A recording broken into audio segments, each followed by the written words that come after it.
40, one left. Caution to two right short to 5. Introducing the sim.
Well, hello and good evening, everybody. Welcome back to Slow Motion Broadcasting, and welcome back to the Ray Esports Club Racing League. This is round number 6 for group number 2, coming to you tonight from Mid-Ohio. My name is Ron Maunz. Alongside me in the commentary booth is Charles Boshell, and in the virtual production hall we have Guido Marzucchi. For the second to last time, we have some GT4 racing action on our hands tonight. However, this race is going to be a rather different test. Not only is Mid-Ohio a challenging track as is, we also have rain in the forecast. So Charles, I think we are very lucky to be in this warm commentary booth while these drivers fight out there in the rain. Yeah, absolutely, Ron. Thanks for the intro. And yeah, Mid-Ohio, we've talked about tracks as we go through the course of these seasons. Some tracks are just iconic tracks, and some tracks are just very technical tracks, and Mid-Ohio falls distinctly in that category. It is one of those tracks that you have to run lots of laps to get your feet under you and get fast at Mid-Ohio. It's just one of those tracks, very technical, lots of elevation changes, lots of tight corners, lots of S-type configurations. It's really fun once you get the hang of it. It's a fun track to drive, but it's one of those that it takes you a little while to get the hang of it. And then you throw rain into it, and as well as iRacing build updates for especially graphics. So we had a little bit of a work to try and get the cars that looked halfway decent on the screen, myself included. And so it's just a normal week in iRacing where you've got to go in and make modifications and try and get yourself ready to race. Yeah, and to get in the spirits of the brand new iRacing graphical changes, there has been some work to see the broadcast that you are seeing right now. I have not done any sort of changes on my end, so this track is looking exceptionally dark as it stands at the present moment. About 5 minutes left to go in this qualifying session, and let's go through the running order right now. Jake Snen finds himself on the pole in the number 13 car. It's a newcomer to this series, though. Michael Odell, a standout star in the Spec Racer Ford Weekend Warriors, which you can catch every single Sunday here on Slow Motion Broadcasting. He was fast in those Spec Racer Fords and was off the back of running at the Hoosier Super Tour of the SCCA this past weekend in a Spec Racer Ford. So here, ripping some GT4s around this absolute gem of a racetrack. One of the only few from the entirety of this Ray Esports Club Racing League season that I've actually visited in real life. Went here back in 2021 and was stationed right before the keyhole for I think it was a motorcycle race. Not sure if it was an AMA race or something like that, but it was a motorcycle race run in here using the chicane layout, which was the original version of this track, and only got the other version of the circuit that we know today, mainly the version of that first sector with the turn 1 that has remained constant ever since this track was first built into the keyhole with that flat-out straight blast. It was originally added back in the 80s, so there's a nice little fun fact for you. Always like bringing out the history of this track. And talking about a point that we raised right before this broadcast, our small little chitter chatter before we went live, Charles, talking about how despite the fact this track is uphill, got a lot of elevation change, it's tight, twisty, technical, and really unforgiving, the Porsche's not really doing well here. We got 2 McLarens and a Mercedes occupying the top 3 as it stands currently. Yeah, we were talking about that, and I did a broadcast last week for a different league, but it was running the same car class, same track, GT4s at Mid-Ohio, and that was dry. And the Mercedes were extremely dominant during the course of that race. Now, will the wet track change that? Kind of looks like it to McLaren's. Obviously, we've got 3 or 4 in the field. And 2 of those 4 are sitting on the top of the timing tower. So obviously there's a bit of good wet weather ability in the McLarens. But yeah, so the Porsches, it seems like the longer the race goes, the more the Porsches struggle. Just trying to keep the rear under them without them spinning out. So we'll just have to kind of watch this race as we go. And see how long the Porsches that are up in the top 10 with Squirick and Anderson and Casey Knight, Josh Soto, see how long they last up there. Josh, obviously, we know he's very quick, a very quick race car driver. So, between him and Squirek, Anderson as well, those will be three that we'll kind of keep an eye on to see how those Porsches last during the course of the race. Or if the Mercs are going to kind of surge their way forward, or if the McLarens can stay on top. Yeah, it gotta be real interesting to see the intercar dynamic here in the GT4s. That's one great thing when it comes to GT action, regardless of whether it's in GT4s or GT3s.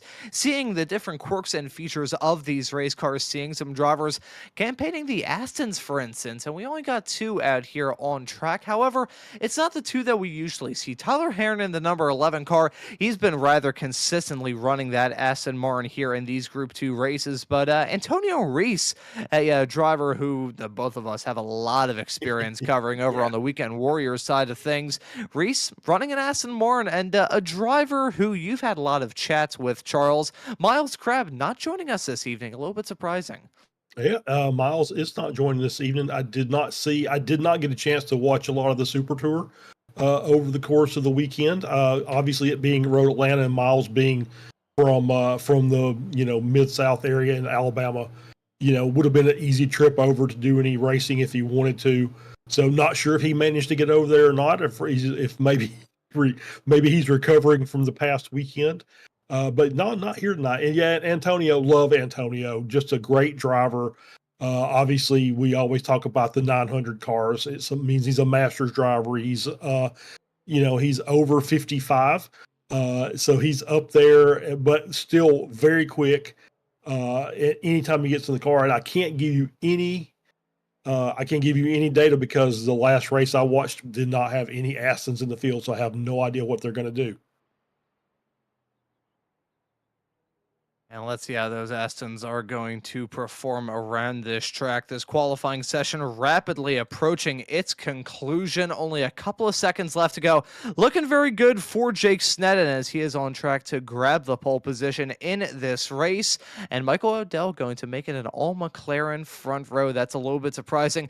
Looking at the drivers who have done well thus far this season, it's not seeing a lot of them. However, what we are seeing is some sunlight. Here we go. We finally have a little bit of sun coming up around here, but the rain is certainly encroaching upon this racetrack. It looks like it's going to arrive within the next half hour in the sim, and in the 70-minute long race that we have coming up, that is going to be a big talking point all throughout this race. I think we're going to get that starting grid loaded up in a couple of moments' time and get this night of racing action underway. Jake Sneddon in the number 13 car will start this race from the pole position.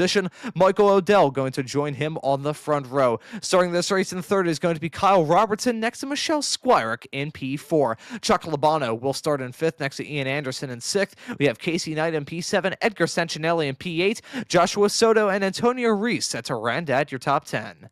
Yeah, good morning to Brad Cathcart, and he's starting 11th this morning. Will Pierre, last week's race winner, starting 12th. Matt Thompson, 13th.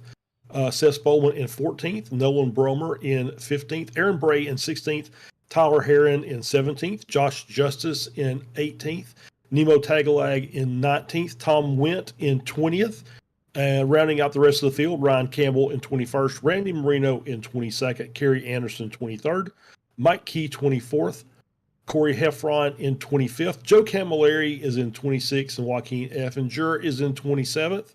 And I think we've got a couple cars that are still waiting to grid. And I think I've got my graphics adjusted so I can actually see something. And as you're saying that, I was actually fiddling around with something else in OBS. I will say, though, as we are still waiting for this formation lap to get underway, I want to switch our attention to this upcoming Sunday here on Slow Motion Broadcasting, because we have got a rather big event coming up. It's going to be the Weekend Warriors Week 13 runoffs. We've got 3 races of Formula Vs, the Formula Fords, and the Spec Racer Fords. Going to put on some really good battles. They're going to be running at 3 different different racetracks that we do not know of yet. There's only 2 people who know about right now, and that is Stevie Wright, the series organizer, and Mr. Joshua Wilkie, our SMB colleague, who is going to be working on the cameras in the virtual production hauler for that event. That's going to be a really good one in a couple of days' time. Really looking forward to that. And I mentioned a few moments ago talking about me fiddling with some stuff and some drivers actually fiddling with some stuff right now. 2 drivers set to take this start on wets, that being Josh Soto and Mike Key. I don't think that's going to be a very smart call, if I'm being completely honest, with the track essentially bone dry. Yeah, it's dry now, but we do have weather coming in. It's just going to be, when is it going to get here? Are they going to be able to make those wet tires last on the dry track? Obviously, the dry track is going to eat through that any kind of tread they've got on there very, very quickly with those rain tires, and they're just going to have to hold on to it. And I'm not sure if you want to go, dry tires until it starts raining, then come in, switch to the wets, or if it's faster than going to or staying on the wets and kind of holding it off and babying the tires for a few laps until the rain hits, and hope that you haven't degraded the tires so much that they're basically slicks by the time you get there. So, yeah, it's going to be one of those very interesting things that we're going to watch during the course of the race as they're working their way through Thunder Valley, getting ready to start the race. And, yeah, it's going to be fun. We'll see what these McLarens up here at the front are going to be able to do. They've got several, obviously both Porsches and Mercs directly behind them. So, they're going to have work to do.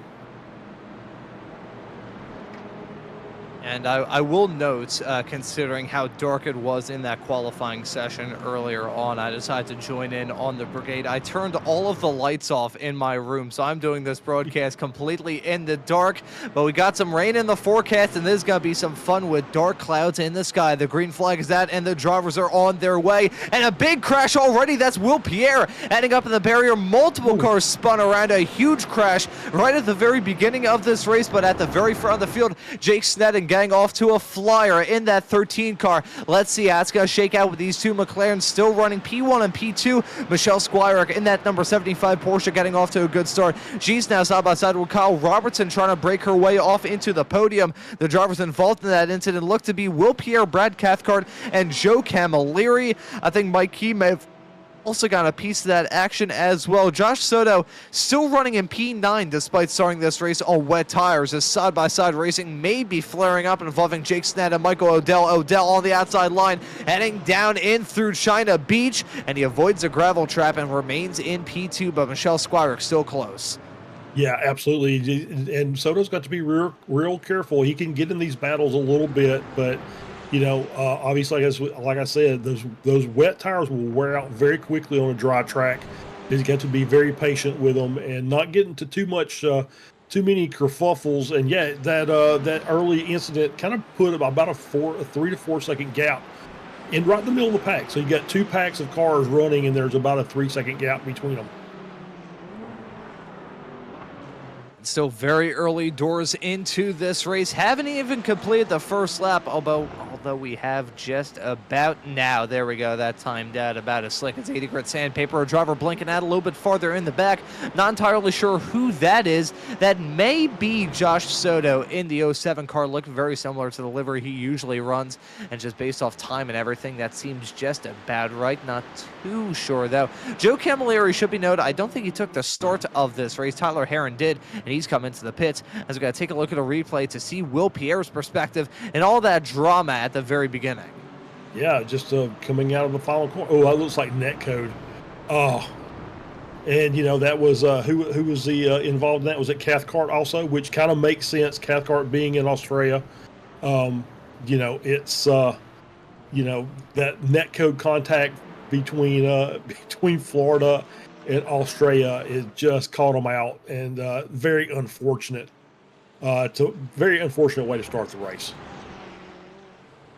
Very unfortunate for all of those drivers. I think the driver that got really the shortest end of the stick and all that. Outside Will Pierre, whose race has been entirely screwed up as a result of all that, was also Tyler Heron. He didn't get away from that incident scot-free either in that number 11 Aston Martin. Finds himself in P25 at the moment, already came into the pits and is just about out of contention unless some major miracle happens for him between now and the end of this race. Jake Sneddon, though, growing that lead as best as he can over Michael Odell, now about 7.5 tenths of a second for the driver just at the fast lap of the race last time by. These GT4s have seen 3 different drivers grab checkered flags thus far this season. It kicked off with a win for Miles Crabb at Sebring, then we had 3 straight for Michelle Squirick at Circuit of the Americas, Watkins Glen, and Road Atlanta. So Will Pierre win it at Barber 1 round ago back on February the 19th.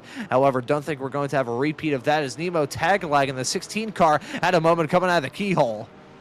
Yeah, absolutely. As we're on board with him, I'm trying to get. I'm kind of glitching out on the replay, but yeah, there's a little bit of contact there coming out of the keyhole. Yeah, that was just simply losing it. I'm not sure if there was a major amount of contact, possibly after he spun, though, as that was going on. I was reaching for a glass of water. I need to get some WD-40 on the graphics to make sure all the replays are smooth. Maybe take a look at another angle of some of the drama we've had in this race. This is a moment involving Antonio Reese in the 914 McLaren. Let's take a look at it. Aston Martin, I should say. Yeah, the Aston Martin, just on the outside line there going into China Beach. And just the wrong entry line, tried to correct with the steering and was just carrying too much speed, looped the car. Yes, simple spin there. That's still unfortunate, nevertheless, for Reese. He is a very fast driver, but as has been the case really all throughout Season 1 of 2025, which I guess we are still technically in, he is not, you can call his luck this, we can call his chances in some of these races a filled-in snake pit at the zoo because of bad luck. He has not had a pit to hiss in all season long.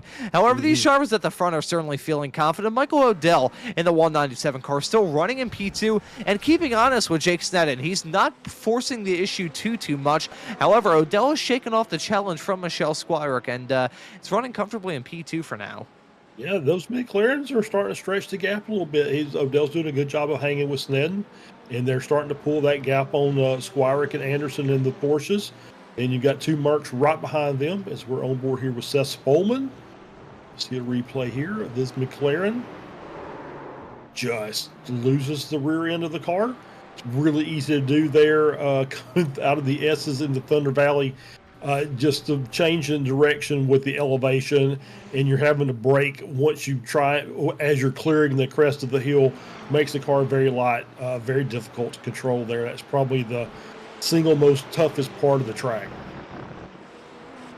Yeah, there's so many sections of this track that from my experience earlier on running the Porsche around here, now granted it was in the Porsche, which may not be the best car around a racetrack like this, there were certainly many parts of this track that were catching me out, albeit very good reason why I'm behind a microphone instead of behind the wheel. The one that always caught me out the most was heading through the S's section, turns 6, 7, and 8, down into Thunder Valley between turns 9 and 10. That section always catches me out regardless of what kind of car I find myself in, but I particularly had a hard challenge with turn 11 right before the carousel. That uphill, kind of blind left-hander was a corner that seemingly constantly kicked me in the shins every single time I went through there. Yeah, absolutely. It's one of those, like I said, this is one of those tracks that you have to log laps on. You're never going to get really fast at it unless you put the time in. It's very much like a Barber. It's very much like a say a Belle Isle, for instance. We'll throw that in there as well. Is one of those that you really have to work your lines and get comfortable with knowing where you're going to put your car coming into that next corner. Until you do that, it's really this one of those tracks you're really going to struggle at. A lot of stuff for these drivers to try and balance. These GT4 races, despite the fact they are 70 minutes long, it's still an act of juggling chainsaws more than anything else. You need to keep them up in the air, keep them going, otherwise you're going to end up with a pretty significant gash on your hand, which is not ideal. A lot of paperwork involved in that as well, especially if you try and do a stunt like that at work. Oh, boy. Actually, your hand would look very similar to Corey Heffron's car, who are following right now.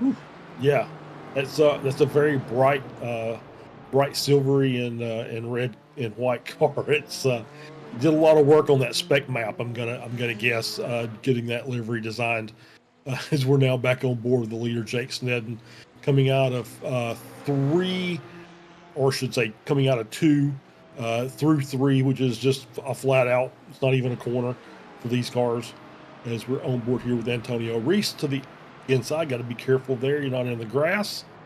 Oh, and yeah, I think he wanted to get around that car. I think he felt like he was faster than the car he was in. That he was behind, and just had to wait. And the car checked up on him and caused a contact. And Antonio spins off the track, loses even more time, so he's dropped down to 22nd on the board. Super unfortunate to have that moment happen. We're going to take a look at another moment, this time involving the Canadian of Chuck Labano in the number 12 car, heading his way down the back straightaway into turn 4 right now. Super inviting zone to try and go for a move. Also go for a bump on the 215 car. That right there. Good sportsmanship, though. Absolutely. Well done from Chuck Labano, stopping by the side of the road. Unfortunate to have that contact. Certainly wanted to avoid that. That was to the back of Kyle Robertson in the 215 car. But turn 4 around this track, it's one of the heaviest, if not the heaviest braking zone around the entirety of this lap. It's so inviting to go for a move there, but it can very easily end in tears. Yeah, you can see it. That corner tightens up so quickly going into turn 4. And you just, then you've got to get yourself over to the right-hand side to get ready for 5 as you climb that little hill there, crest it. So yeah, it's one of those that you want to make that dive in because that's the line you want to be on coming out of the corner. But it's just so difficult, especially with a car on the outside. It usually doesn't work out quite the way you want it to most of the time. You see Odell now taking the lead.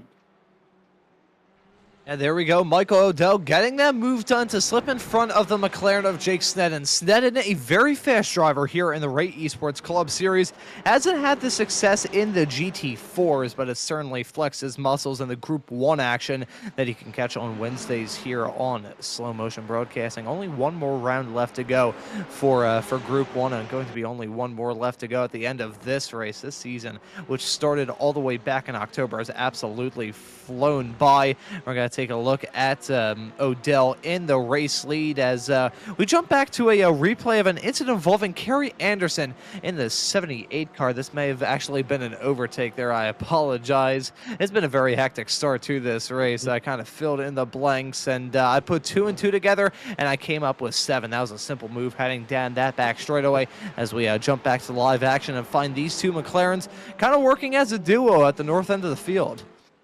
Yeah, they're doing a really good job, and yeah, they've swapped the lead at least once, and so now it's Sneddon is in second, Odell is in first, and they're still stretching that gap out over Squirick and Anderson. The gap back of Squirick is now 3.5 seconds, and then she's put 2 seconds on Anderson. So, and then Casey Knight has made her way past the Mercedes group and is up into P5, 7.5 seconds back. So. Horses coming to the front, and we'll see if that changes later during the race. But so far, it's McLaren, Porsche, Mercedes. I'm looking through as it stands currently. We got 2 McLarens, followed by 3 Porsches, and then 4 Mercedes. I'm not sure if that's. I'm not really sure what to make of that. I think that's some people would probably be like, "Oh, that's a sign." I just look at that and think, "Oh, that's cool." Anyways, getting back on track and talking about the racing that we got going on right now. As this race develops, we need to talk about the rain because that is rapidly approaching upon the circuit. It's coming within the next 15 minutes, according to the iRacing weather menu, which learned my lesson after making a quick little joke about the iRacing weather forecast during a Spec Racer Ford broadcast for the Weekend Warriors a couple of weeks ago. Made a slight crack about, which I have made on official iRacing broadcasts too, and then proceeded to get shown the bad hand by having my iRacing crash on me about 7 times since. I will not make a comment about the iRacing weather drop-down menu, but I will note that as it stands currently, it's about 1:16, 1:17 p.m. in sim. That is the in sim time. Oh boy, not sure what happened to my voice there. 1:17 p.m. in sim time, and it's looking like at 1:30 p.m. sim time, precipitation chance is going to be at 99%. Now, the weather approaching upon the track is, I could best describe it as like blue raspberry slushy blue. Very light Okay. blue approaching Yep. upon this circuit. It's not close yet. I would say it's probably a couple of miles out. Some cows not terribly far away from this track are feeling that rain and maybe retreating to the nearest barn. The track temperature currently at 82 degrees. I think these drivers are going to be enjoying that high track temperature while they still have it. But the rain is certainly closing upon this circuit, but it's very light rain, the lightest that you can have on iRacing. And I wonder, Charles, I said that the rain was pretty far away. We just saw some drizzle heading through turn number 1. So, side by side, nearly going to happen into 2. Yep, absolutely. If we're getting water in turn 1, we see right here on the coming through 2 as well. The rain has officially get here. Now we are in the race within a race. So now we've got we know for sure 2 cars out on the track that have wet tires. Obviously, those won't kick in for a couple laps yet. If we're talking about light rain, it'll take a bit of time before we start seeing some spray out of the back of the cars, and we start seeing water puddling on the track. It'll usually take 2 or 3 laps, and those lap times will start dropping. We're at the fastest. The laps right now are at mid 127s are the fast laps. So you start seeing laps when they're coming in at 134-ish. Is the kind of the crossover point. So based on what I've been told, is about 6 or 7 seconds of lap time. So once those lap times start dropping because they're having to ease off the throttle and ease their way through the corners on those dry tires, you'll start seeing cars coming in for the wets, and we'll see if that helps out Soto and the other driver, which I'm going to give you his name, is Mike Key. And now we got Tom Went, who's already went into the pits, and he's out on the wets now. So we'll see if that helps him out during this race. Obviously, these cars can go right around an hour on fuel, so he should be able to go to the end. So this might be a great job by Tom Went coming in early. We'll know, talking about these drivers and the conditions that they have found themselves dealing with in the first 15 minutes of this race. Those drivers who started on dries, even if this track became soaked right away, even if we got to the point where buckets of rain were being dropped onto the circuit and it went from bone dry to being a slip and slide in the blink of an eye, I still feel like the 15 and a half minutes of dry running has really, it's taken its toll on the tires of Josh Soto's car in the 07. Oh, yeah. Started this race in 9th. I believe he's now running in 19th. That has not been a good start for him at all. Those tires, those rain tires, are incredibly soft. I'd like to raise this point every single time there's a rain race. Rain tires usually a heck of a lot softer than their dry counterparts, but if they're not in the wet, they can burn up immediately. Josh Soto continuing to drop down the running order as Will Pierre got a move done on him not terribly long ago.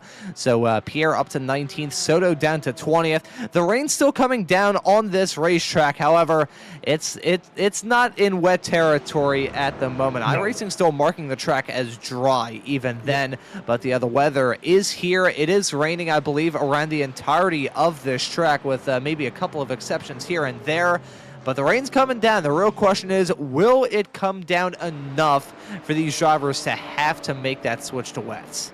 Yeah, I would like to ask Guido to pull up our weather bug, and so we can see what we've got here as far as our weather is concerned. And there we go. So track temp 65 Fahrenheit. So the tracks are pretty cool. So the track's already pretty cool. So I don't know how much more it's going to drop, and that's usually the indicator. I was watching in the different race, in windy, 23 miles per hour. I was watching was involved in a race that went from dry to wet, and you could just watch the track temp just plummet during the course of the race, where it started at 98 degrees or something like that. And in the span of about 5 minutes, it had dropped about 30 degrees of track temp. Just as the rain started coming in, we'll see another car going in. That's Jake Sneddon going into the pits. I think he's going to switch to the wets now too. And let's see how this is going to work out for Jake Sneddon behind the wheel of that number 13 machine, looking for his first win in Group 2. Of course, pit stops are mandatory for these drivers. They have to come into the pits at some point during this race, and for the first time, it's going to be some tire swaps as well. That car is going up on jacks.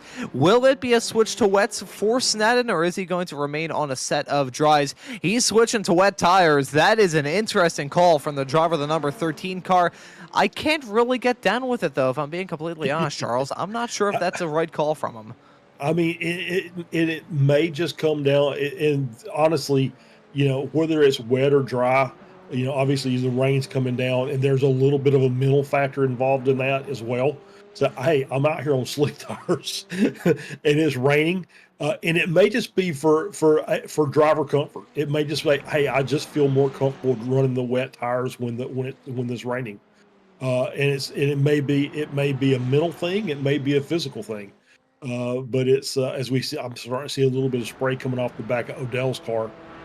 So the track is wetting up. Yep, see a little spray there as well. So it's basically where we saw the rain for the first time coming out of 1. So it may be getting to the point now that it's time to see a massive run to the pits to switch over. Obviously, the tires will keep heat in them for a lap or two, but the longer they run on the wet track, the colder they're going to get. Is going to make that car extremely difficult to drive. Remember how a matter of probably 10 minutes ago I said that the track temperature was at 84 degrees? It's now dropped down to 65. It's the same as the ambient temperature at the present moment. This track is rapidly cooling down, and the weather's coming quick with those southerly winds going 24 miles an hour. You can tell it's quick. I'm pretty sure there's some cars driving around the city of Philadelphia that goes slower than that, their top speed. So 24 miles an hour, that is rather quick. And it's going to create a rapid change of this racetrack, and especially so with that wind. I mean, these cars, they aren't the smallest race cars in the world. I remember back in 2017 when I was first really getting into Formula One, back when they had the big shark fins right at the start, these new wider regulation cars. I say these new wider regulation cars. They've changed the regulations like 5 times since. I remember those old shark fin race cars, and one time there was a lot of wind and everyone was just spinning around like a top. It may apply slightly less so here in these GT4s, but the wind is going to make it slightly more challenging than it already is. Yeah, absolutely. It's the wind. Obviously, the downforce is made by the air coming over the car into that rear wing. That's where you're getting your rear downforce from. If you're getting a tailwind on parts of this track, you're losing downforce because that wind is a little bit slower. So it's 23 miles per hour slower because you've got that wind behind pushing back against the car. So it definitely makes a difference. And and then we were talking about getting wind shear, which is wind on the side, will absolutely make things difficult and trying to get through some of these corners. I don't know why. Maybe I've just been listening to too much aviation-related videos. As soon as he said wind shear, I was thinking the GPWS call out. Wind shear. I'm going to stop now. We may have some side-by-side fighting going on here involving some of the Frito Sport cars, Kyle Robertson and Chuck Labano. I will note these were the two drivers we saw come to blows hang off through turn number 4 not terribly long ago in this race. They get through there cleanly as more drivers making that call to pit. I believe the latest is Corey Heffron and Edgar Sancinelli. Those two drivers running, in one case, just barely inside the top 15, and the other just barely outside it. Michael Odell is still your race leader in the 197 machine, and we'll continue to note that this track has gone from being marked by iRacing as mostly dry, God dang it, from being marked as dry to being marked as mostly dry. I butchered the delivery, but there has been a slight change. There has been, yeah. It's it'll go to slightly wet next. So You'll see changes on the cars. The cool thing is you'll start seeing the rain lights on the cars when the iRacing says this is a wet race. So it'll be a little bit different. So it's a cool little visual iRacing's got on there as well as we're converting over from a dry session to a wet session. And Odell's doing a really good job, and obviously lapping cars, so he feels very comfortable in this car with the dry tire zone for the time being. You are starting to see a little bit of wiggle here and there as he's working his way through lap traffic. He's offline, so that's got something to do with it. So we'll see what his lap times are. And we said mid 127s. His last lap was still like a mid to high 128. So the lap times are starting to drop off a bit, but still not those big chunks that we were talking about. That you'll start seeing those front runners come in to do the swap. And let's see when these drivers are going to decide that now is the time to come into pit lane. Josh Soto just ran into some difficulties. He's now out of the race, out of the session. Yeah. The first retiree from this race after Joe Camilleri in the 06 car did not take the start. So it's now the 06 and the 07 out of it. Looking through if there's anyone that has another number that starts with the number 0, because that may not be good news for them, as Michael Odell may have had a moment heading off through the carousel right now through turn number 12 into turn 13. I think he actually got away with that rather scot-free, maybe just run a little bit slow. It's through the same section, though, that Josh Soto may have had a moment coming into pit lane and skirts off a little bit, and I think he decided to call it an evening right there. Yeah, he took a chance. Started on the wets and just said, we'll see if we can make them work. Obviously, you could see that those tires had been pretty much used up because you couldn't even keep the car on pit entry. And pit entry here, we haven't talked about it, but it's a pretty difficult pit entry as pit entries go. It's a little bit different. It's on the outside line of that carousel, and it's a pretty short entry with a sharp left-hander that you got to get the car slowed up for very, very quickly. But if you happen to be in traffic and you slow up too fast, you end up getting ran over from behind. So it's a very, very tricky little pit entry there, and the pit exit also extremely tricky. Pit exit separated by that curb through turn 1 that you're seeing that car just kind of ride over there. And that makes the pit exit as well a little difficult. I was just going to note the fact the pit exit around this racetrack is what's the word I'm looking for? Hell. Yeah. That's usually the way that I feel it is. You're running on asphalt that is rather broken up. Thankfully, Mid-Ohio has gotten repaved in real life, but this version of the track, as it was scanned whenever iRacing decides to scan Mid-Ohio for this version of the circuit, that pit exit, rather bumpy and rather terrifying, especially in wet conditions where if you skid off a little bit, there you go, you end up completely in the racing line where you will likely get hit. And on the subject of the racing line, you can catch that over on the Ray Esports YouTube channel every single Tuesday night. But with that plug, that was about as slick as 80 grit sandpaper, notwithstanding the pit entry and exit around this track. Maybe one of the most treacherous that we've had all season long here for Group 2 of the Ray Esports Club Racing League. Just looking through the season schedule that we have had thus far, the races that we've had, all 5 of them, the 6th here tonight and the 7th coming up at Road America on April the 2nd. I feel like there's no real track that has more of a terrifying pit entry and exit combo. I think the pit entry at Road Atlanta is a bit tough, and Barber for the last round on February the 19th was pretty rough as well. But I think Mid-Ohio in its totality is pretty rough. Yeah. I think you're absolutely right. I think that at least Barber, you can get off the track and you're not in anybody's way. And Road Atlanta is just one of those because you're cresting the hill and you're carrying so much speed that it's hard to get that through that little S section that's part of the pit entry road, and makes it very difficult. So yeah, it's but I agree with you. I think this is the most difficult one we've had. I'm also going to say on the inverse side of things, Road America in about a month's time here on slow motion broadcasting, maybe going to be one of the easiest in terms of pit entries and exits, because it's a straight line going in, albeit you have to drop the parachutes and drag an anchor through asphalt Yeah. to try and get it slowed down.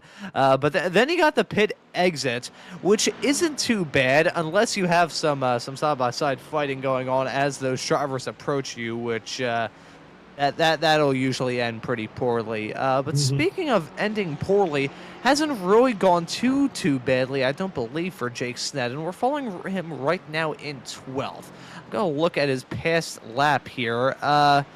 Not looking very good in terms of pace. A 133.6 last time by, compared to Michael O'Dell at the front of the field with a 130.0. As Michelle Squirick and Casey Knight have actually made that call to come into the pits together. iRacing still not marking the track as totally wet, but these drivers clearly deciding that now is the time to come in. Yeah, it's getting toward that crossover point. You as you said, Sneddon did a 133.6. Odell did a 131 dead.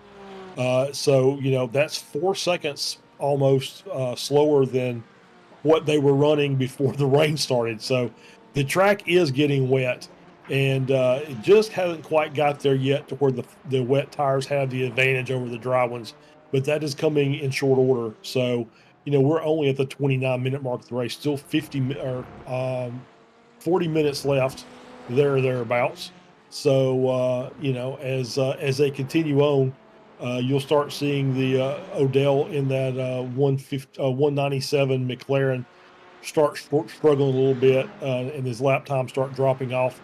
He'll come into the pits, and then you'll have to get those new tires up to temp, which is going to be a little bit of a work on a wet track. So he won't be up to full chat for at least a couple of laps. That's going to give those people who have already pitted a chance to make up some ground. And as this race continues to develop, just looking at some messages in the YouTube chat talking about how dark it is. Yeah, when this race started, it was sunshine, lollipops, and rainbows, but now it's close quarters racing action and beating and banging and roughing each other up. Look at that. That's Randy Marino and Michelle Squirick side by side heading off into the S's right now. Marino getting that move done in the number 20 car. Squirick trying to get that car going and really not firing up those tires in time for Randy Marino to remain in P8 and Michelle Squirick to hold him off. We'll note this track is not very hot at all. 67 degrees is the current track temperature. iRacing still marking the track as mostly dry, and on the subject of it being dark, I am still committing to this bit. I actually, I mentioned earlier on that I'm doing this broadcast in the complete dark with no lights on in my room, outside the lights on my mixing board and the brightness from my computer monitor. That still remains. And bearing in mind, folks, I'm on the east coast of the U.S. It is pitch black out there currently with my window open. So I may be giving myself some permanent retina damage through this broadcast. So yippee to me. Yeah, it is very possible to see the battle here between Marino and Pierre. Pierre on the wet tires, Marino still on the slicks. So looks like that, at least as far as this battle is concerned, looks like Pierre is starting to make a move forward. And on the outside here, it's going to be a very tight little contact. Everybody keeps going as they're still working their way around. Coming through 5 and 6. So Pierre has made the move and has got Marino cleared.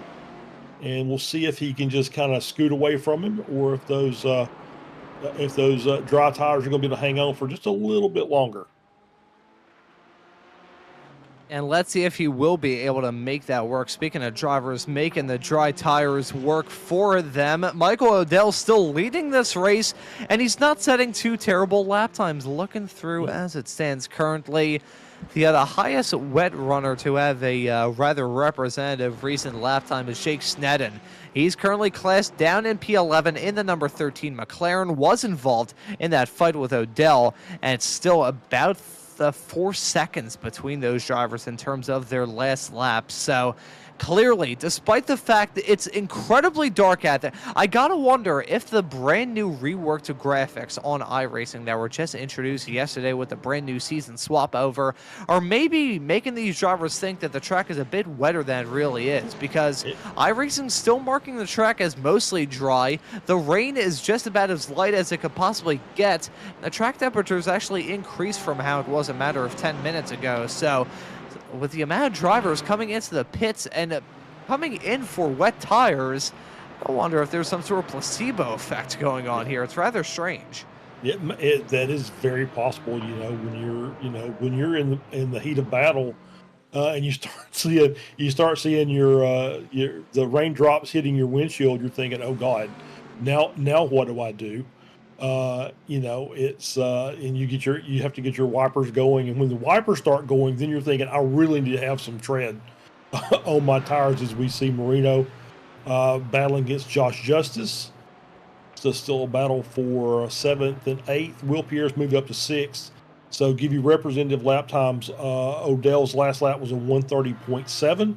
Will Pierre's last lap was a 131.2. So a half second slower on the wet tires versus 30-minute old slicks. We see Nemo Tagalog just carrying a bit too much speed through there. That's turn 11, I believe, coming around to the carousel, and just has to take it off into the grass. I do that in the dry, so doing it in the wet's not that big of a deal. Yeah, I had that moment a lot when I was testing this combination earlier on. Tried to get as close to these conditions as I could. I remember loading into the session and thinking, holy cow, I can't really see a thing. It was so dark, and still very, very dark as it stands at the moment, and super tricky in cars like this. I think one driver got bit by that bullet here. Here's Joaquin Effinger, hit that curb on the inside and loops it coming out of turn number 1. Briefly ends up in the grass. Oh, boy. Keep it going. Yeah, get that car spun around, Joaquin. That could have ended in disaster. Yeah, absolutely. You might want to hold the brake there as you're getting that car stopped and recovered. It's real easy, as we saw, just to roll back, and next thing you know, you're having to pick up the rear end of the car and throw it on the rollback to have your car towed. If you're not careful, as we're still watching this battle, I give a shout out to Carrie Anderson running 13th, up 10 positions. She still hasn't pitted yet. She's still running on the slicks, so she's having herself quite the run. As we're on board here again with Joaquin coming in through turn 5 and just too much speed. Yep, that's going to be a story probably for the rest of the race, as these cars are just. You're going to have to readjust everything. You're going to readjust your braking point. You have to readjust your lines going through. If you're on the wets, there's a better line probably than the normal racing line you're used to running. That doesn't have as much rubber. It's going to make things a little better for you. So this is one of those things that is the more you run in the wet, the more you learn to make those adjustments. And if you don't do it, then you end up doing things like what Joaquin did and what I normally do.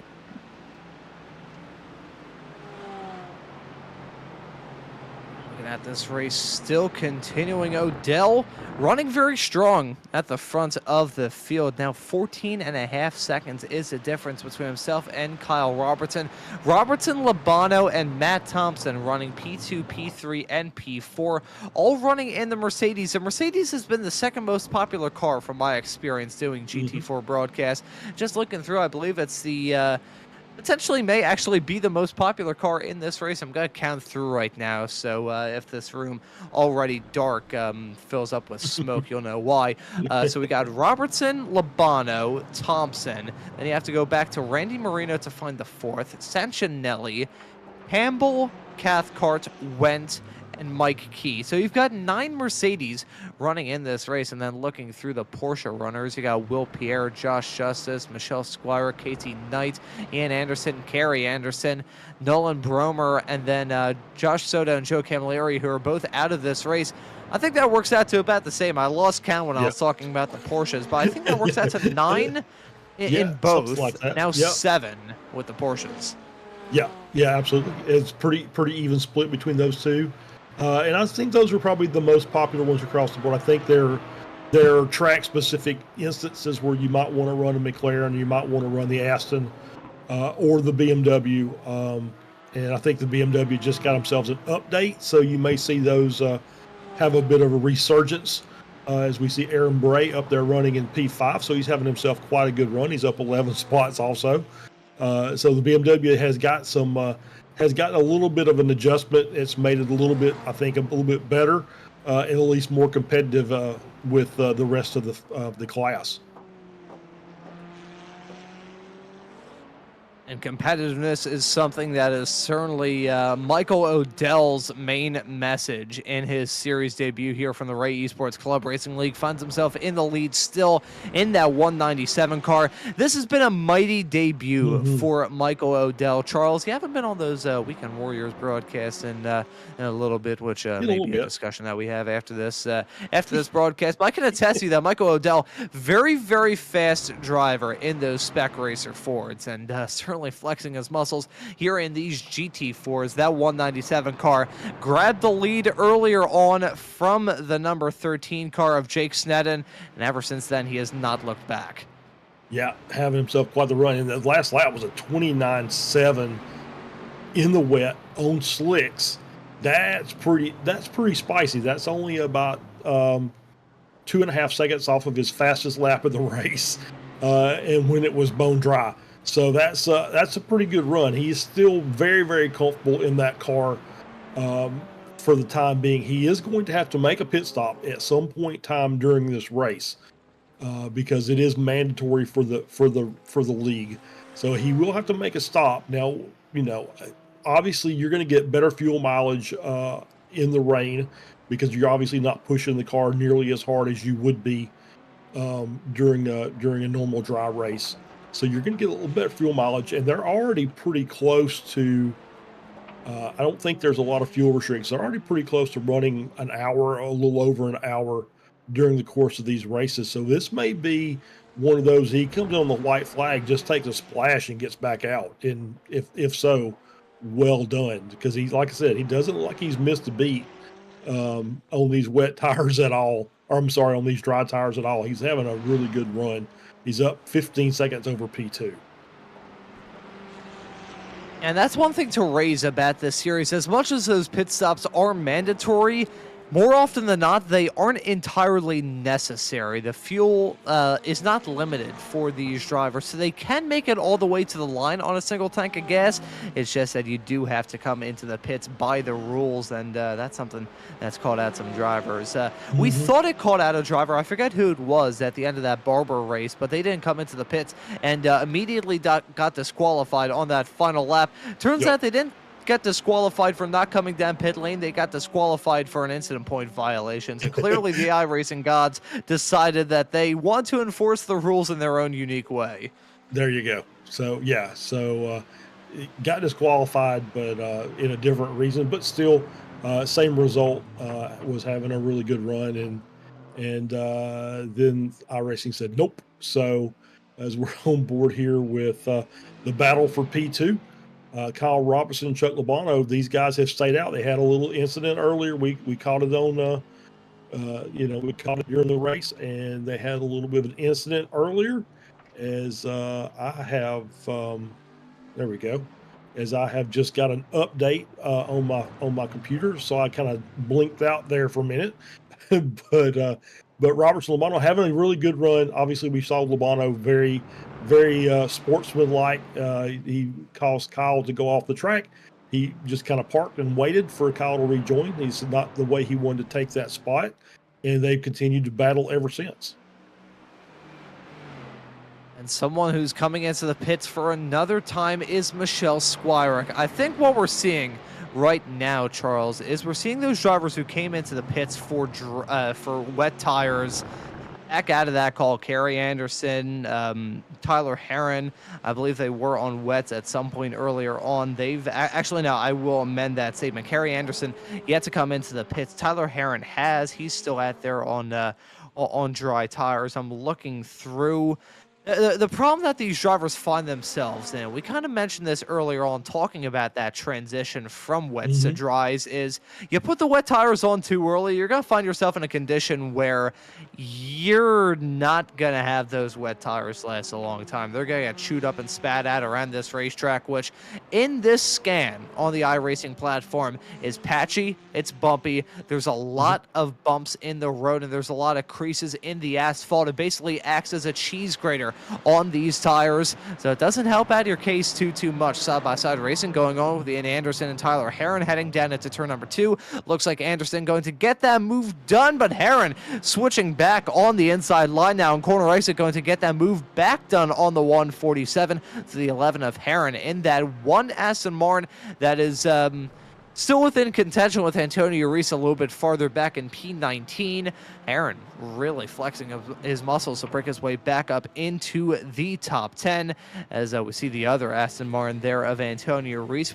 Getting back to the point that I was going to raise, talking about these conditions, we're finally reaching the point where these wets are no longer going to just get completely flattened out immediately. It's still not completely soaked. iRacing marking the track as very lightly wet. Yeah, it is light rain. It is obviously, you can see the spray coming off the cars. The faster they go, the more spray you're going to get. But the ones that have stayed out on the dries have man, that's so close. There's Bromer around. Just got on that curb on the outside. I saw that a few times in the last race I covered. Where those cars get out, especially the Porsches, get on that curbs on the outside and just can't handle it, and ends up looping the car around. But back to my point, as I was saying, is now you've got Squirick and Knight came in, went back to the slicks. Now there's really not much heat in the track, so they're going to really have to struggle. They're going to have to be very careful to get some heat back in those tires. It's going to take a long time to get those tires up to temp. So you may see their lap times off quite a bit for the next 2 or 3 laps until they can get rolling again. Yeah, getting those tires into a good operating window is super important in a race like this, and it's also incredibly challenging to try and do that effectively. As riding on board with Michelle Squire, she's come into the pits twice thus far in this race. Number 75 car already has 3 wins thus far this season, those coming in a row, and also giving a bump to Ian Anderson heading off through that section right there. That is some real close quarter stuff. That's coming out of turn number 6 through the S's right there, and here's a challenging bend in conditions like this. Thunder Valley, that's going to be super tense, but never mind that. Side-by-side racing with Squirick and Anderson hang down into turn number 11. Michelle Squirick looking to get that move done around the outside and does so successfully. Well done, Michelle. That was a pretty nice move. Yeah, absolutely. Great move, and just stuck the nose down on the inside coming out of into Thunder Valley. Stayed hard on the outside, and was able to make that move all the way around. And so great job by Michelle. And she has moved up another position. She's up to P11. And looks like those tires are starting to get in their window. She was had some pretty good pace, 32 flat last lap. So she's definitely, as we see Randy Marino off. Oh, and then the slide. Yep. So even the Mercs are starting to get caught out by that corner now.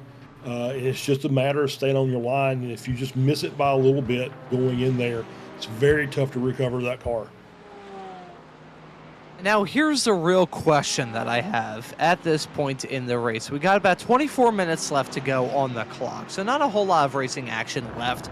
For Michael Odell, you find yourself with a 16-second lead over Kyle Robertson in P2. You're in the cruise zone as it stands presently in this race. I wonder, if you are Michael Odell, though, are you going to see this track getting slightly wetter, more drivers going off? Are you maybe going to think about coming into the pits for some wet tires? The rooster tails coming off the back of these race cars are growing. iRacing is marking the track as gradually wetter and wetter, and the rain is not going away. In fact, the weather radar that is found around this track currently is rather full.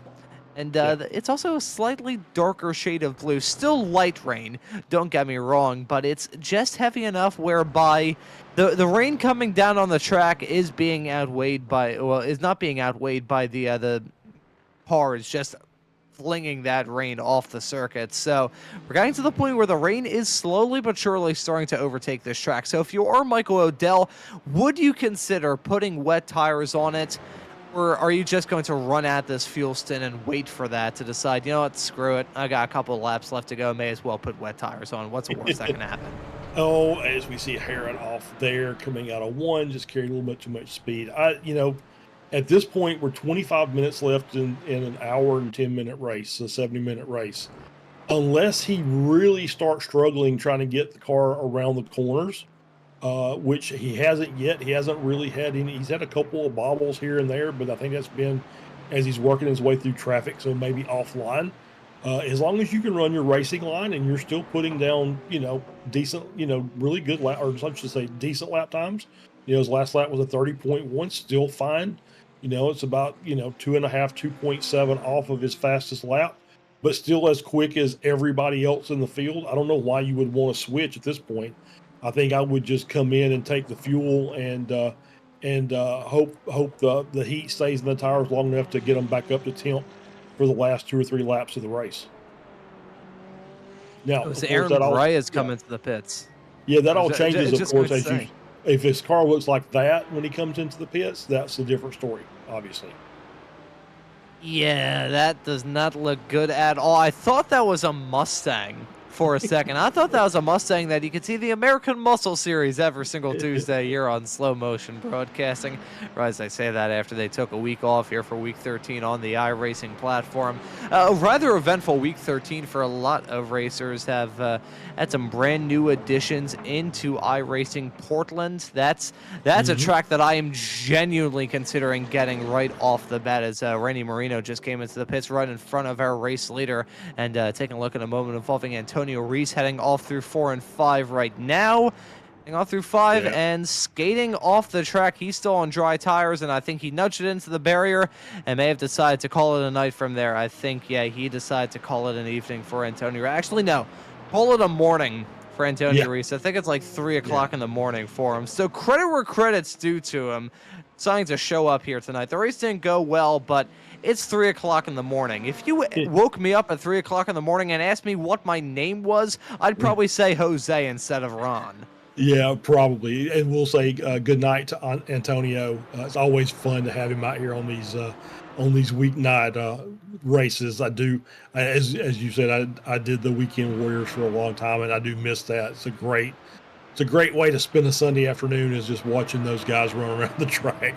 And guys and ladies, excuse me, we do have some female drivers out there. So, so I do miss doing those broadcasts. But it's always good to see Antonio on these weeknight runs that he gets to come in here and do. Antonio is a great guy as well. Got a chance to do some interviews with him after some of those Weekend Warriors races. Off the back of a season where he got struck with several falling anvils all throughout, and his friend and teammate Jorg Mani, as our esteemed slow motion broadcasting colleague Mr. Randall McGrew liked to say, Mani was the janitor all throughout this season. I kind of wonder if we'd ever see Jorg on track for some of these races. Probably for the Formula V's and the Spec Racer Fords, the action from Group 3, but that'd still be pretty cool to see, as well as Randy Marino and Michelle Squire gonna have a side-by-side fight heading off through turn number 7 and 8 right about now. Michelle Squire looking to get that move done on Randy Marino and gets it done successfully. I will raise 1 point talking about Randy Marino, and have a lot of different stories that I think we can all share about these drivers in this series, but I'll raise this about Randy. He was in the YouTube chat for the Bathurst 12 Hour, the iRacing Bathurst 12 Hour, which I had the wonderful opportunity of leading that broadcast for I think 3 hours it was, if my memory serves me correctly. My immediate lead-in to come into that broadcast was from Arjuna Kankapati, the multiple-time VCO Simi Award-winning best commentator.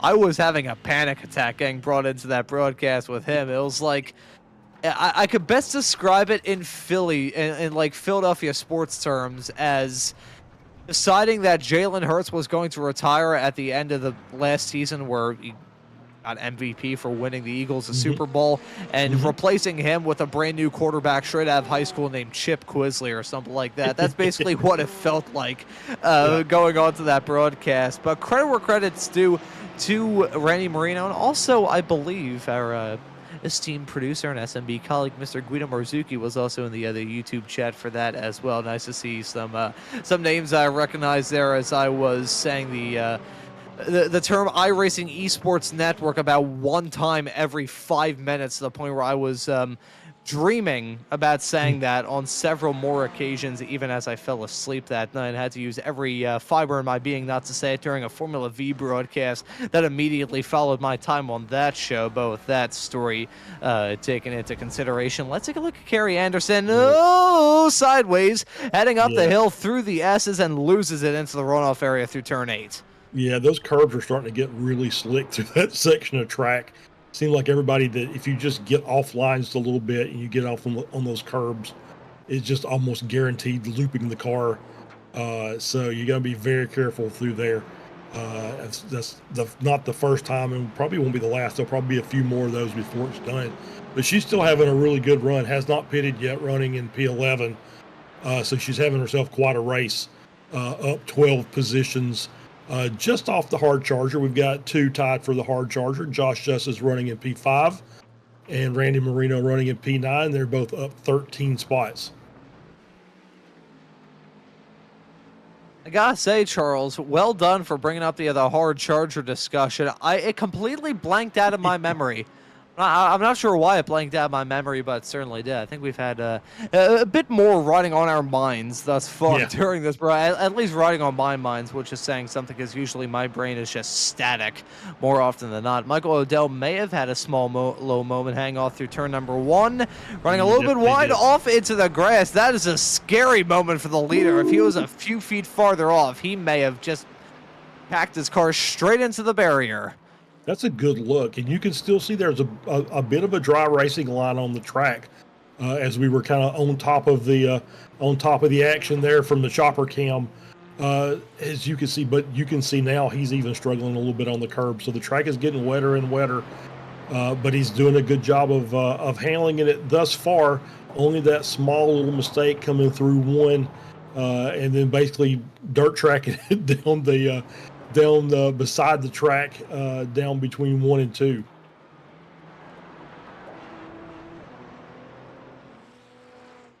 So we got Josh Justice here. Yep.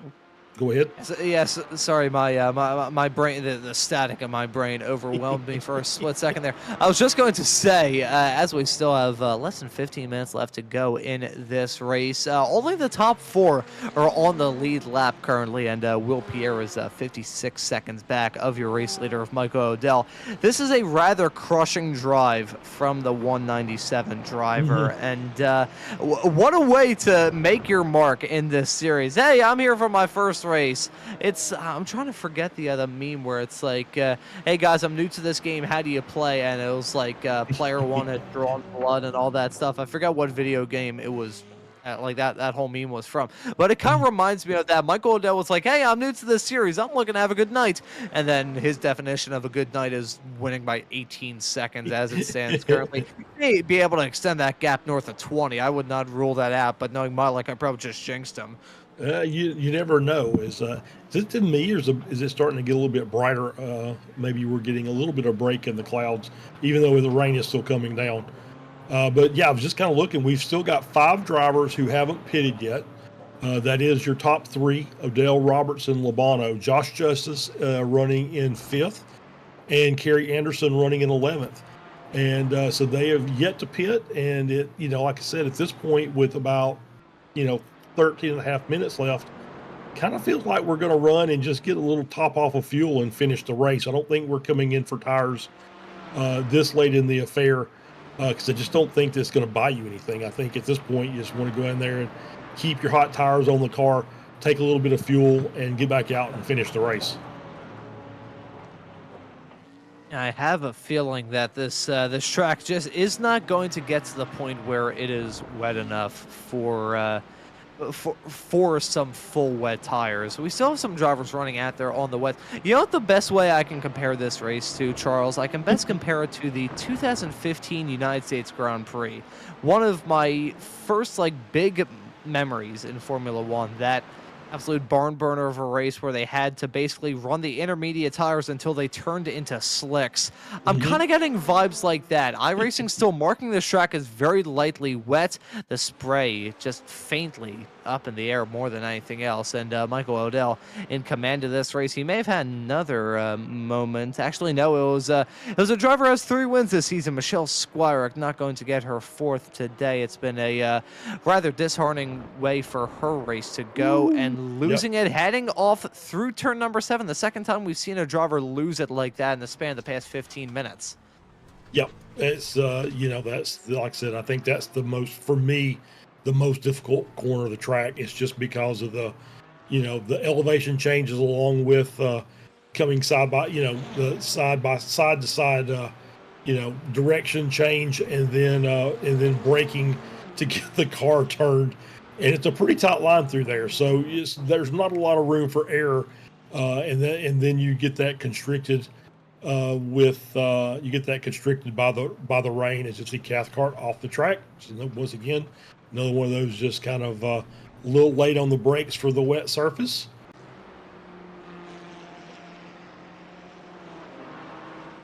As this race is slowly approaching its end, 58.5 minutes on the clock of this 70-minute long race.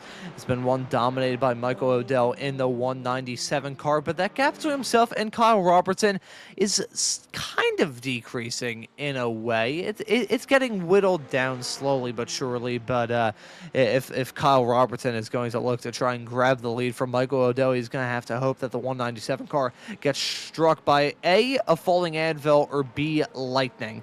And I will also note, talking about the fact that the sun is peeking out, we aren't in a break in the rain currently, but we are approaching one soon. I'm actually looking through. This is going to be after the race is already said and done, considering that we don't have terribly long left to go in this race. But looking through, the precipitation chance is going to drop down into the 40s in the next about 25 minutes in sim time. So clearly, as much as the rain is certainly affecting this race, it hasn't turned it into a complete slick track. However, it's certainly messed with the curbs, as Tom Wentz just proved in the 28 car. Yeah, absolutely. Those curbs are starting to deal some damage. And you forgot aliens. We always forget about the alien abductions that we see from time to time. And that's another update that we haven't talked about yet with the connection. The bad connection flag that can be deployed now. If you start blinking severely for a significant period of time, they will pull you to the pits, and until your connection clears up.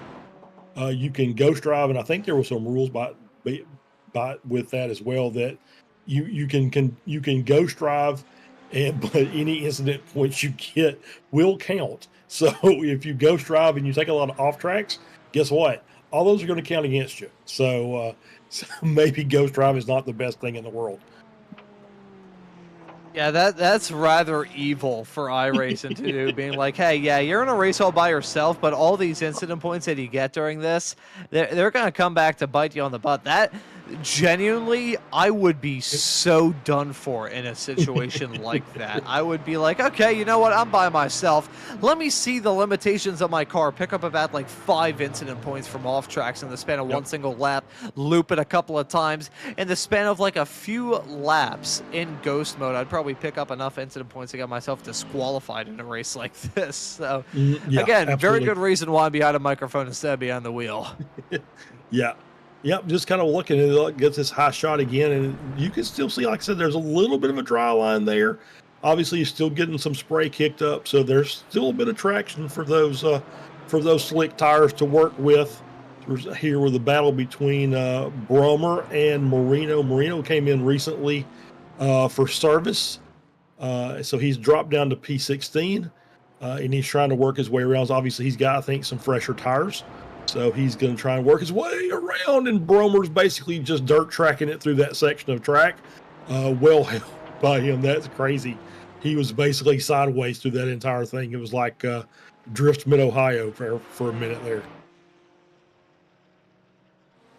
And as we continue to follow this race leader of Michael Odell, now with less than 8 minutes left to go on the clock, we will have to worry about the pit stops, which not sure, unless Michael Odell decides to fill up with literally all of the fuel in the world, I don't think that's going to affect him too much, as Casey Knight may have had a moment in the 210 car.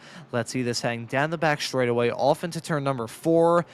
And let's see into 5 and loops it around on entry. Ooh. And Tyler Heron giving a nudge to the front bumper. Yeah, not terrible damage. It's obviously not. Ooh, as Knight backs up and almost backs into him. So a little bit of front end damage on both of those cars. Nothing terrible.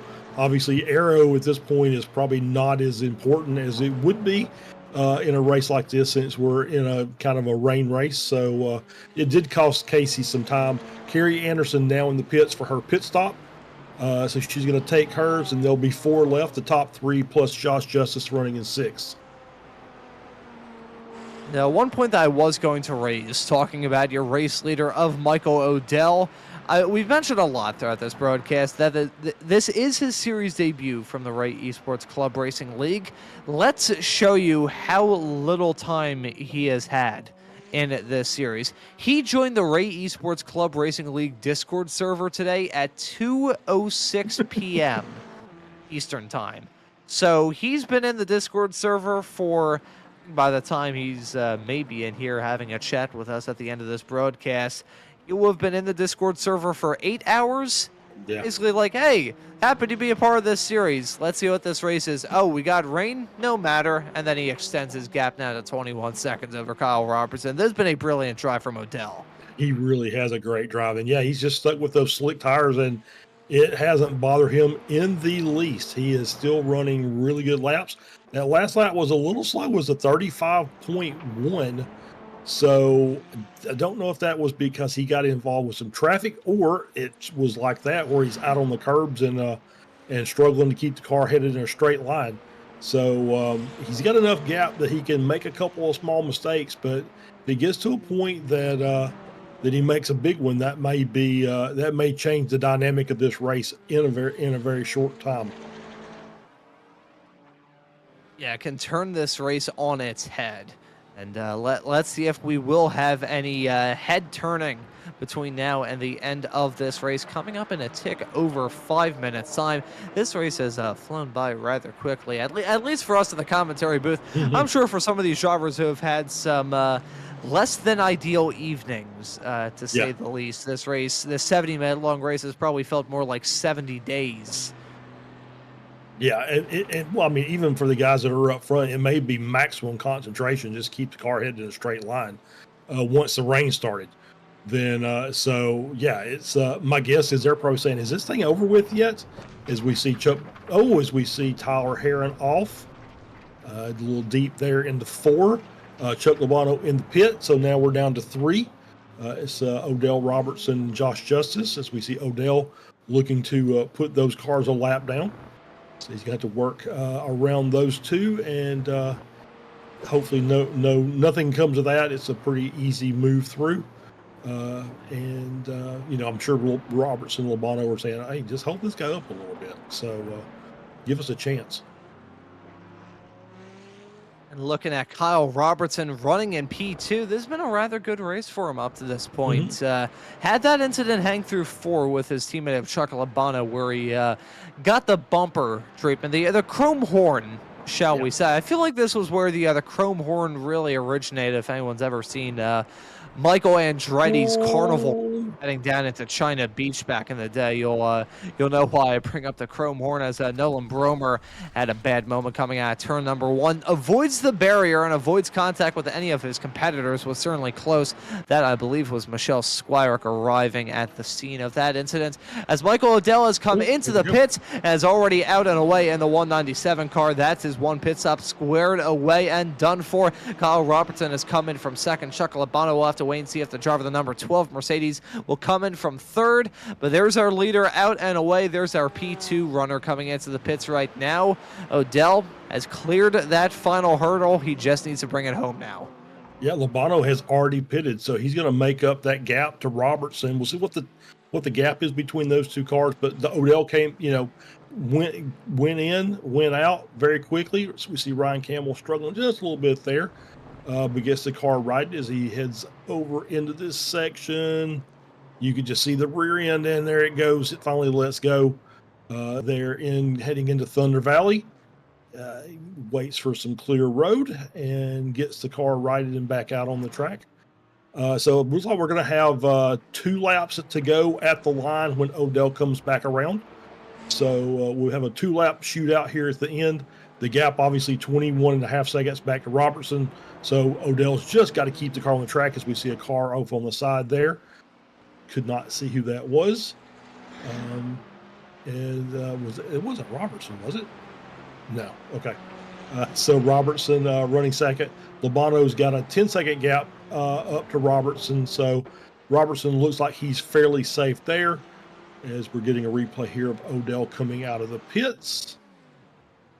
Oh, there's Marino off on the side. Okay, there we go. So, yeah, that Marino.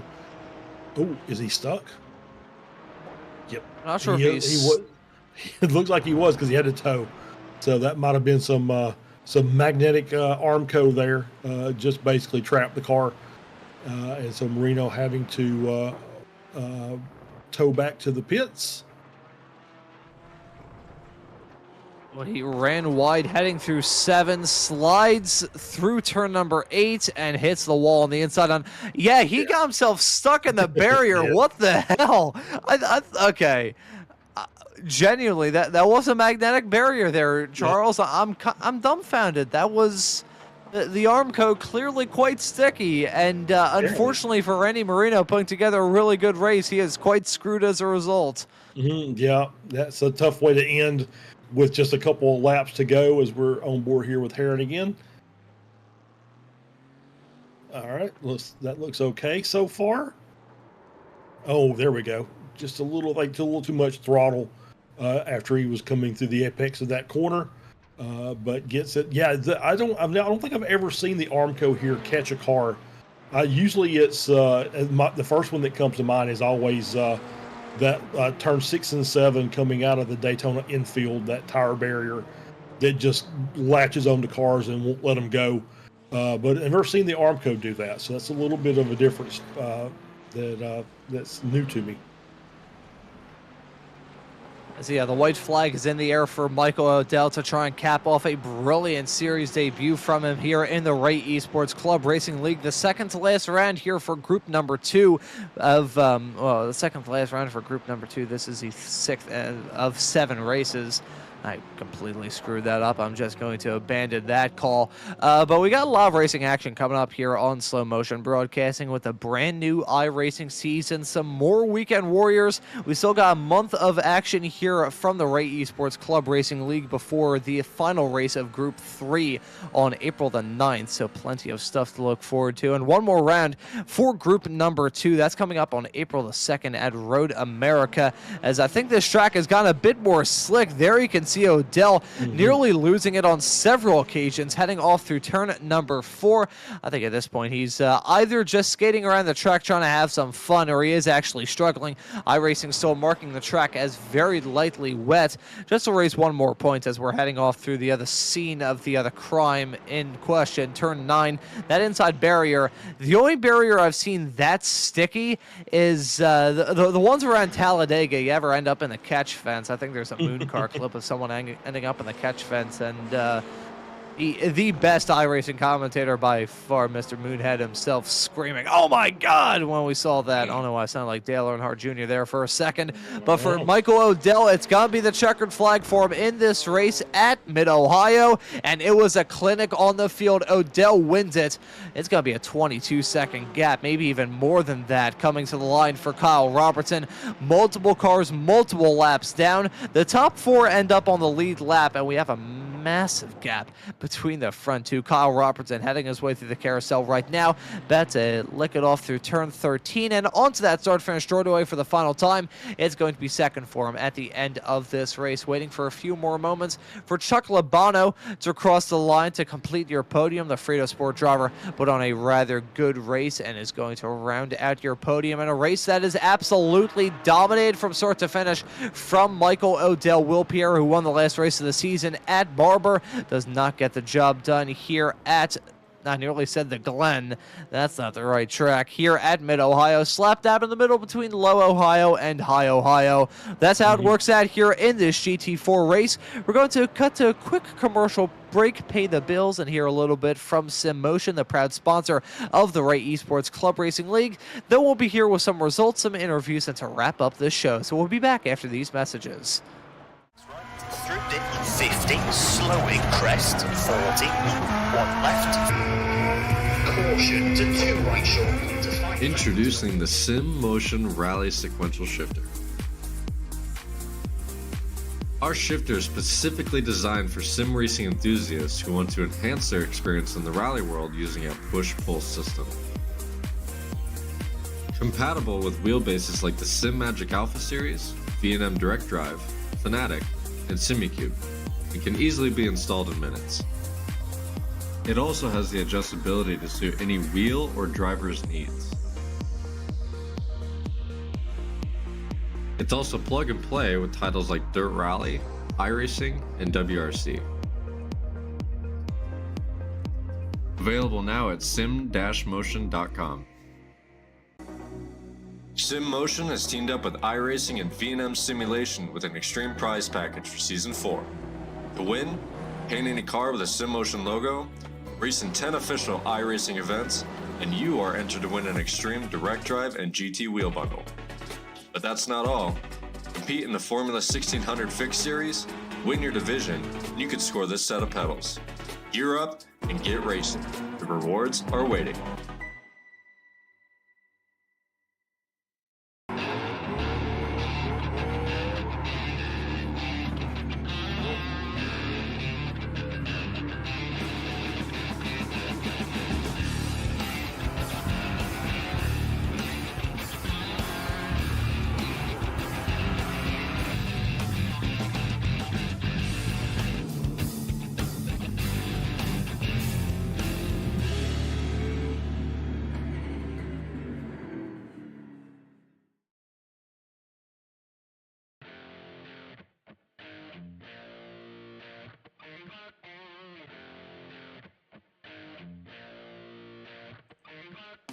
With years of experience and a passion for customer service, SimMotion is a trusted name for SimMagic products.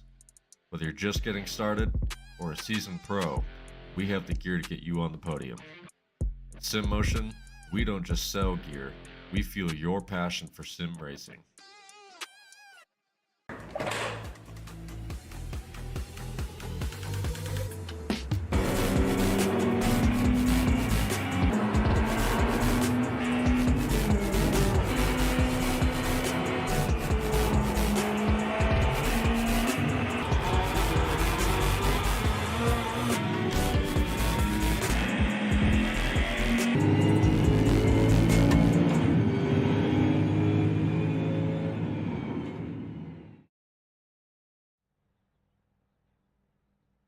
Alrighty, welcome back to tonight's coverage of the Ray Esports Club Racing League. Just heard a couple of moments ago from the absolute wonderful partner that we have had all season long here from the Ray Esports Club Racing League, that being SimMotion. As it's been the case all throughout this season, tonight's broadcast of the Ray Esports Club Racing League on slow motion broadcasting is brought to you by SimMotion. SimMotion is a store by sim racers for sim racers, carrying everything from custom button boxes of steering wheels, and the best brands from the sim racing world, including SimMagic, Moza, Husingfeld, and many, many more. With decades of experience in the industry, SimMotion is a great choice for sim racers in both North America and Europe looking to upgrade their simulators. If you'd like to check out what SimMotion has to offer, go to us.sim-motion.com. That is us.sim-motion.com. SimMotion is not only the sponsor of the official Formula 1600 series here on the iRacing platform, but is a sponsor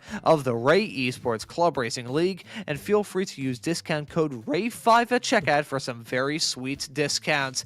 It was a race not necessarily of battles on the road, but battles of the wits, a incredibly strategic race for these drivers, having to think a lot about the strategies. And Charles, we saw two complete diverging drivers all throughout this race, really highlighting how big the strategy was in Mid-Ohio. Yeah, absolutely. So Odell with the win, ran the entire race on the slicks he started on, won by 23 seconds. The guy that started up front on pole was Jake Snedden, also in a McLaren, and finished P22. So came in fairly early to win and switch to the wets, and they just didn't work out for him. But really puts on full display how important the strategy was in this race here tonight. Let's take a look at the results. It's Michael Odell in his series debut grabbing the checkered flag to win it here at Mid-Ohio. Kyle Robertson slotted in P2 at the end of all of the racing action here tonight. Kyle Robertson slotted in second, Chuck Labano in third, Will Pierre going to round out the top four, the only drivers on the lead lap at the end of this race. Matt Thompson going to complete your top five. Right behind him will be Joshua Justice. Then we have Michelle Squirick in 7th, Aaron Bray in P8, Casey Knight in 9th, and Tyler Heron rounding out your top 10.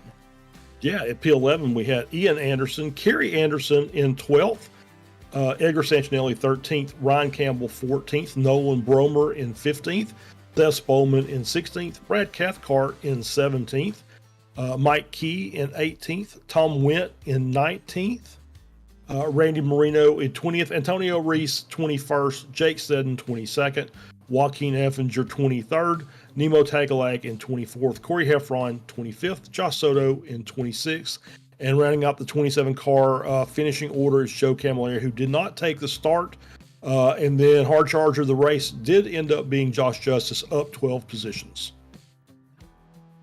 And Josh Justice also bragging in the YouTube chat that he did the entirety of that race on dry tires. So well done to those drivers that were able to hold on, and well done to the drivers who finished on the podium. And we'll be able to have a chat with the first of those three drivers, that being the Canadian behind the wheel, the number 12 car. Our P3 finisher at the end of this race, Chuck Labano, is now joining us in the commentary booth. Mr. Labano, welcome into the dry and warm commentary booth. And how about you talk us through this wet and wild race here at Mid-Ohio? Well, I don't know what to say. I think Kyle just kind of led me around for a few laps after I tapped him a couple times. And basically, I'd say the last half of the race, I went from unclicking to re-clicking my tires over and over and over again. I was not sure of when I needed to go in at all. I was going to ask you about the tire dilemma all throughout this race. We saw some drivers come in for wets a little bit earlier than others, and that call clearly did not work out well for them. I want to ask you about that mental back and forth in terms of when to put tires, what tires to put on the race car, and just how exactly to execute the correct strategy here at Mid-Ohio. Well, I'm going to say, lucky for me, my teammates did all the screw-ups first. So all I had to do was learn from them. I did put in some time on the dry with wet tires. It was 3 seconds slower, so at least I had a time to deal with. But by the time we got like 4 or 5 laps left, it just suddenly became, it's not worth the change, because it was like 35 seconds to change those tires. It took forever. I can imagine that time loss was something that was certainly playing on your mind when it came to thinking about the pitch strategy. But definitely a race where you're working out your mind. All you drivers were having to work out the minds out there. And I know if I was out there on the track, my car would have filled up with smoke with me thinking about all the permutations and all that stuff, about the different strategies that y'all could have gone with. But a pretty good one here for the second to last race of this Group 2 season. Got only one more race left, that coming up in about a month's time.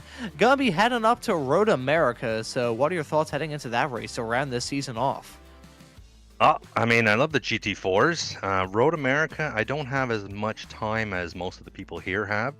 So if I can squeak out a top 5, I'll be pretty freaking happy about that.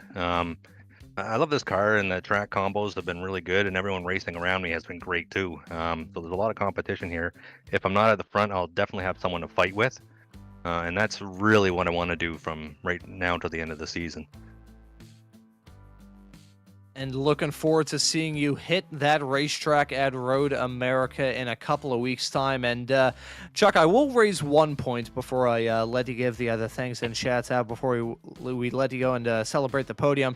I think I've mentioned this a couple of times throughout this season, but I don't remember the last time we had a chat, because I bring this up occasionally. I used to be the race control guy over at Extreme Motorsports and their Rick Matek Monday night races, which you can catch on another broadcaster, at least for now. So it's been a little while since we had a chat, so I'll bring in a little race steward's note and say good sportsmanship in terms of that moment with you and Kyle hang down into turn number 4 earlier on. Yeah, well, I mean, as you can see, top 3 or top 2, I mean, it doesn't really matter. Points is the king, and I think we came in late too. So this season's really been a load of fun, and I wanted to learn with around the. Sorry, try this again. I wanted to learn what the people are around me doing. So that's basically what I did most of the season, and I had a really good time doing it. So if you get to talk to me a little bit more, that'll be great. I'll have to come up with some weird stuff to say. So be prepared.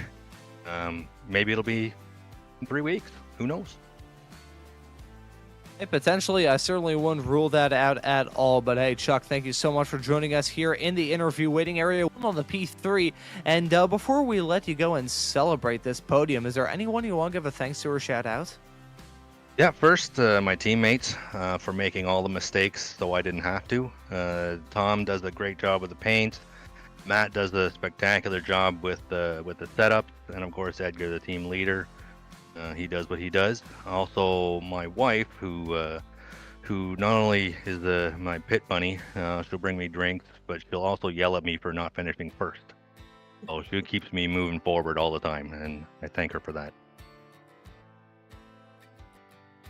I'm not sure what to say about the yelling about you finishing first, but a happy wife, happy life, and I'll just leave it off at that. But Chuck, thank you so much for joining us in the commentary booth, and well done on the P3.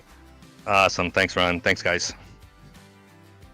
And that right there was Chuck Labano, our third place finisher at the end of this race. And Charles, I think you've had the time to catch up with Kyle Robertson.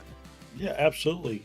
Kyle, P2 tonight, congratulations. Had a teammate as your rear guard there for most of the race.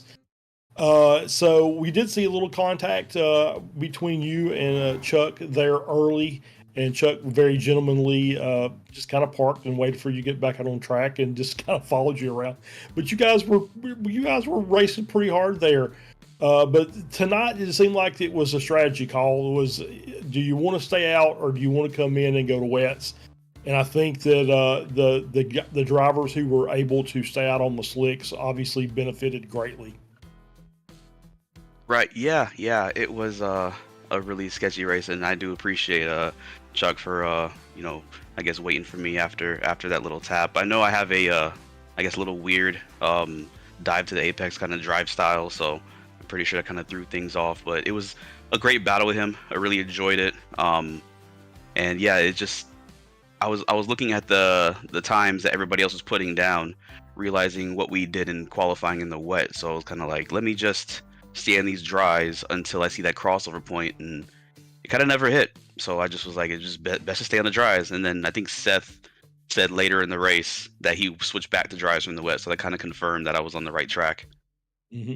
Yeah, absolutely. We did see several drivers come back in and switch back to the slick tires, which is always is a a little bit of a challenge in itself, because once the track is at least wet enough that it loses the temp, it's hard to get those new slicks back up and back up to where they're grippy.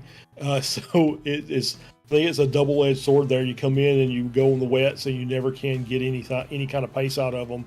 And then you come back in, put them on dries, and now you're just trying to struggle to get them back in temperature. Yeah, exactly. Yeah. No, it was definitely sketchy out there, but I was shocked when we started the race and saw it was dry. I'm like, all right, it's gonna be an interesting one. So I had to switch back to my dry setup, but clearly it worked out.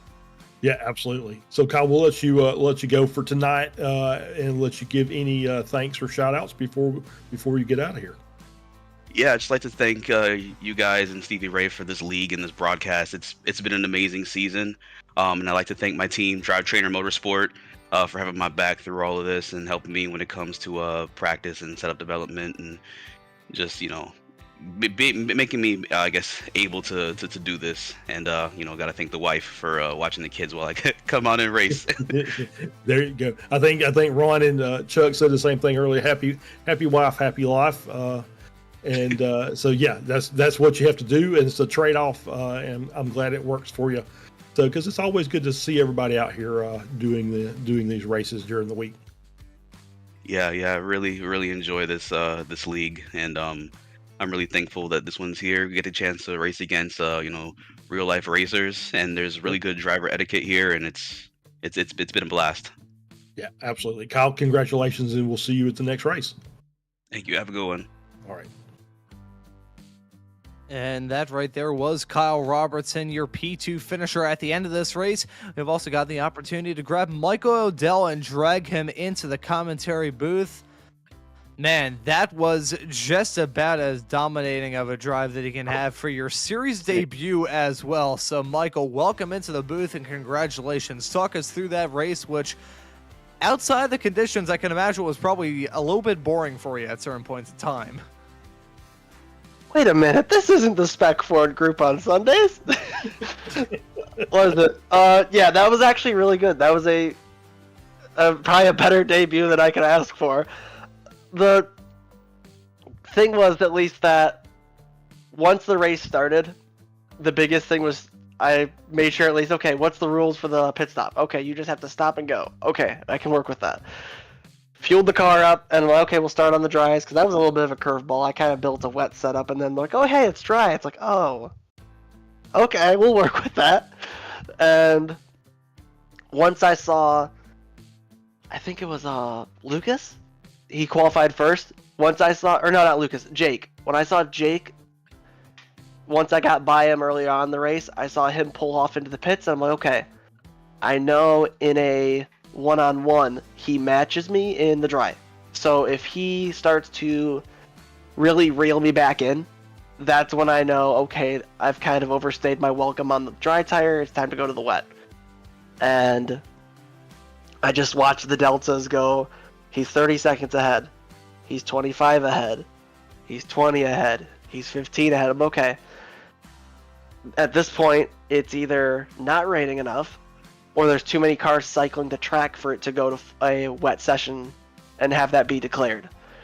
So at that point, I kept adjusting it, like, okay, if he's 15 seconds up the road, if he hits 18, then I have one lap to get it under 18, and then I have to pit. And if he's 10 seconds ahead, it's 13 seconds. If it's 5, it's 8, etc. So that at least I had enough time to react, but also I wasn't trying to really dig myself out of a hole and then end up bringing a bigger shovel in the process if it was dry and then going to wet. Yeah, there's a lot of stuff for you drivers to try and balance all throughout that race that we had here tonight. It was a rather challenging race to try and predict in terms of who would get that call right, when that rain came, whether it would be heavy enough to really soak the track. Clearly, it did not work out to be that way, considering drivers such as yourself were able to tackle that entire race on the drives. But still a rather... Not only a good debut driving wise, but also a rather tough debut in terms of dealing with all that stuff throughout the race. I want to ask you about your first impressions, having just joined this series today, having joined the Discord server a matter of like 8 hours ago. Thoughts on your first race here at the Ray Esports Club Racing League? It's solid. It seems like a group of guys. Seems like there's a lot of competition, especially. I think a lot of them. I'm not sure if they haven't done a lot of wet racing yet, but it also could have just been the curveball of everyone did a wet setup and then just mine being a lot less prep time. I was on a baseline STO that I just cobbled, so it would have been a lot more close to the dry set. So I'm sure that played a little bit into how the cars reacted versus theirs. And honestly, no complaints. The only thing was just a few sketchy moments with working through traffic, but with the weather, it's kind of expected. So otherwise, good. As long as I can get off work on time, I'm gonna try to become a regular in this one. I will say only a couple more races left to go, but we do got that brand new season of the Spec Racer 4 to Weekend Warriors, which is how I first got to know you as a driver here on Slow Motion Broadcasting, and fingers crossed we'll be seeing a little bit more of you in that series for Season 2 of 2025. And will we, by any chance, be seeing you this upcoming Sunday for the Week 13 runoffs for the Weekend Warriors? Obviously wasn't on track for the season finale since you're out at the Real Life Road Atlanta for the SCCA Hoosier Super Tour, but will we maybe be seeing you on track for the runoffs this upcoming weekend? For sure. I will be doing everything I can to run the runoffs one, and as well as that, unless a IRL weekend blocks it out, you should probably expect me to be a regular in the Sunday one, so hopefully I can contend for a Spec 2 championship. It seems like on the per weekend basis, I'm there, but in the whole of the season, I wasn't really there enough to where a few standouts weren't really going to be enough to win it. It's going to be consistency, so hopefully I can bring that this next season. Well, just from my perspective as a commentator for the Weekend Warriors, I'm looking forward to seeing you back out on the racetrack to bring the thunder for Season 2 of 2025. But Michael Odell, thank you so much for joining us in the interview waiting area, and we'll let you give your thanks and shouts before we let you go and celebrate this win. So thanks to three people now. As always, the mom and dad, but also thank you to Stevie Ray for getting the invite to me as quick as possible so I could actually be able to load in on time.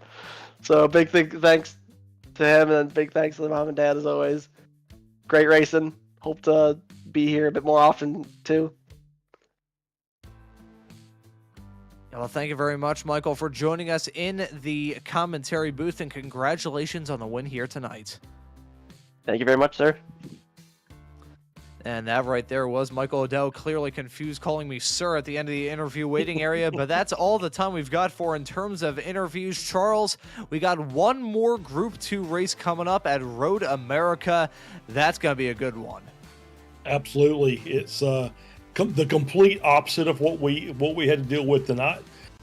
Big open straightaways, some hard braking zones, a little bit of technical and the kink, and so yeah, it's going to be a great race. Looking forward to it. Yeah, really looking forward to that final GT4 race of this season. We also got the action for Group 3 of the Ray Esports Club Racing League coming up in the not-too-far-off future here on Slow Motion Broadcasting. We're on one final push to break 1,000 subscribers by the end of this month, and considering we're only 41 away, I think we have a pretty darn good shot to try and get that done. But as for this broadcast tonight of the Ray Esports Club Racing League here on Slow Motion Broadcasting, I think that will just about outdo it. And so, for myself, Ron Maunz, Charles Boshell joining me in the commentary booth, and Guido Marzucchi working all the cameras and the graphics and the virtual production hauler and doing the late shift as well. Thank you very much, Guido, for stepping in for our old buddy, Mr. Joshua Wilkie, and doing a fantastic job throughout this broadcast as well. I'd say thank you all so very much for watching this broadcast here on Slow Motion Broadcasting tonight, and we hope to see you all wherever it is in the not-too-distant future.